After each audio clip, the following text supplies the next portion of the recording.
পদ্মজ উপন্যাসের আমির হালদারের একটা কথা আছে।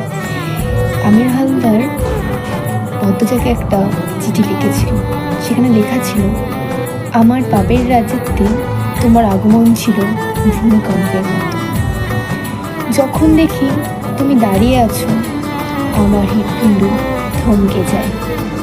আমি নিষ্ঠুর, তুমি মায়াবতী। আমি ধ্বংস, তুমি সৃষ্টি। আমি পাপ, তুমি পবিত্র। এত অমিলের কেন হবে মিলন? সারা অঙ্গ ঝলসে যাক, তুই বল শুধু আমার থাক। গত 4 দিনের একাংশ যন্ত্রণা যদি তুমি অনুভব করতে, তাহলে হয়তো আমাকে না মেরে বাঁচিয়ে রাখো। আমার শাস্তি হয়তো বেঁচে থাকাই হতো। তোমাকে দেখার তৃষ্ণা আমার কখনো মিটবে না পদ্মাবতী। তুমি চাও বা না চাও, পরাপারে দেখা হলে আমি আবার তোমার পিছু নেব।